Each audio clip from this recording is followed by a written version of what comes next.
Anonymity is a mask. And for 19-year-old Ava, that mask let her inner monster out to play. From the digital throne of her anonymous social media account, Suburbia Rose, she passed judgment on the unsuspecting world below. Her weapons were witty, sarcastic, and brutally cruel takedowns of local people and places. Her currency was controversy, and the digital applause of likes and laughing emoji reactions was the only sound that made her feel powerful. She was a ghost in the machine, untouchable, unaccountable, and utterly addicted to the chaos she created. Her latest target was a fragile dream called The Daily Grind, a new coffee shop run by a young, hopeful couple who had poured their life savings into its second-hand furniture and first-rate ambition. Ava had visited once, not for the coffee, but to hunt for weaknesses. She saw their earnest, slightly mismatched decor and their nervous, hopeful smiles not as charming, but as a vulnerability she could exploit. It was perfect ammunition. That night, in the solitary darkness of her bedroom, she crafted her masterpiece. The clatter of her keyboard was the sound of a guillotine being sharpened. She wove a long, scathing post of clever but brutal jokes, mocking the sad thrift store decor and ridiculing the desperate-to-please owners. Then, for the finishing touch, the poisoned cherry on top of her sundae of slander, she completely fabricated a story about finding a hair in her latte. She hit post and felt a venomous thrill as the likes and shares rolled in. A surge of power that came from knowing her anonymous words could make or break a real-world dream. Her post didn't just go viral. It went supernova. The next day, the fallout was devastating. The town's community Facebook page was buzzing with Ava's anonymous review. People were laughing, canceling their plans to visit, and piling on with their own jokes. The cafe's online rating plummeted. The owners, a young couple named Sarah and Tom, posted a heartbreaking response, pleading that the review was untrue and that it was destroying their dream before it even had a chance to start. Ava's mother, Mrs. Thompson, a florist who understood the struggle of a small business, saw the drama unfolding online. Her heart broke for the young couple. "It's just so cruel," she said to Ava at dinner. "To hide behind a screen and try to tear down someone's livelihood like that." Ava, not thinking, just shrugged. "Yeah, it was pretty savage, right?" she said with a small laugh, a flicker of pride in her eyes. "But kind of funny." Her mother paused, a fork halfway to her mouth. There was a particular unusual word Ava had used, savage, that was identical to a line in the anonymous post. A tiny seed of suspicion was planted in Mrs. Thompson's mind. It seemed impossible, but the thought lingered. Later that evening, after Ava had gone to bed, her mother, unable to shake the feeling, walked over to the family's desktop computer. She wasn't a spy, but a mother's intuition is a powerful force. She opened the web browser. The history was the usual mix of YouTube and college websites. But then she saw it, a social media login page she didn't recognize, for an account named Suburbia Rose. Her heart pounding, she clicked. The browser had saved the password. The page loaded, and there it was, a dashboard showing all the posts, the analytics, the likes, and at the very top, the cruel viral post about the daily grind. Mrs. Thompson stared at the screen, the witty, venomous words written by her own daughter. The pride she felt in Ava's cleverness curdled into a sickening sense of shame and disappointment. Her daughter, her bright, funny daughter, was a secret, anonymous bully. She didn't confront her that night. She just stood there in the quiet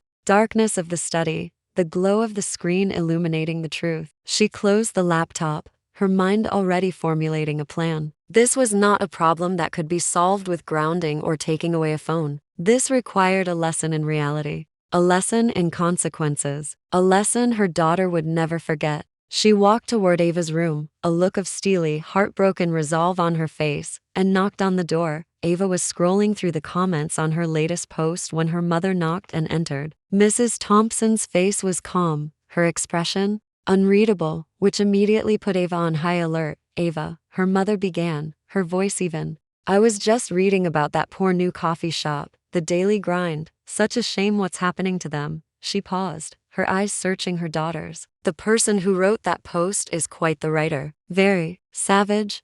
The word hung in the air between them. Ava's blood ran cold. She knew instantly that she had been caught. She tried to lie, to feign ignorance, but her mother simply held up a hand. "I saw the account, Ava. On the computer. I saw everything."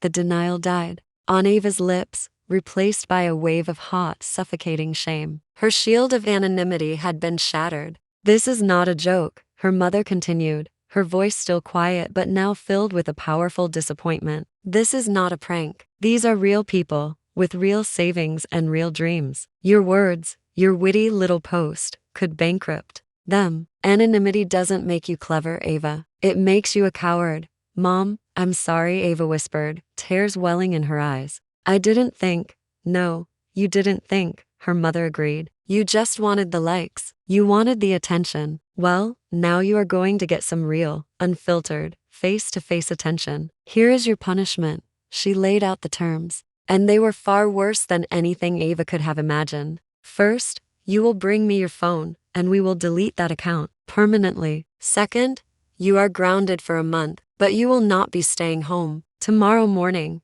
you and I are going to the daily grind. You are going to confess to the owners, Tom and Sarah, that you wrote the post, and you are going to apologize to their faces." Ava stared at her, horrified. "I can't. They'll hate me." "They probably will," her mother said. "And you will have to stand there and accept it. But that's not all. You will then offer to work for them for free every weekend for the next 2 months. You will wash their dishes. You will clean their tables.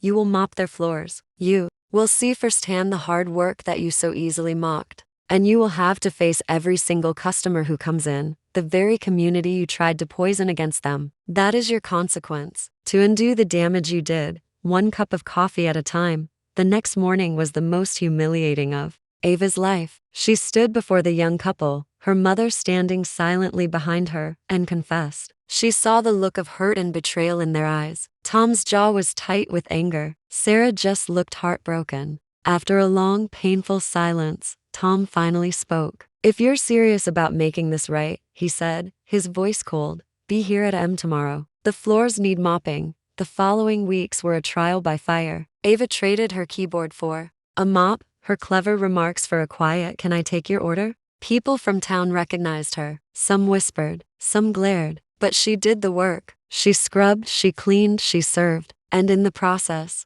she got to know Tom and Sarah. She saw them come in before dawn and leave long after dark. She saw their passion, their kindness, their resilience. The turning point came a month into her sentence. A new, nasty anonymous review appeared online, this time from a real disgruntled customer. Ava, without being asked, went to her personal social media account, the one with her real name and face, and wrote a long, heartfelt post. She publicly confessed to writing the original fake review, explained the punishment her mother had given her, and then wrote about what she had learned working at the cafe for the past month. She wrote about Tom and Sarah's incredible work ethic, the amazing quality of their coffee, and the kindness they had shown her even after she had tried to destroy them. Her post went even more viral than the first one. People were touched by her honesty and the owner's grace. The community, seeing the real story, rallied around the cafe. Business boomed. On her last day of work, Tom and Sarah sat her down.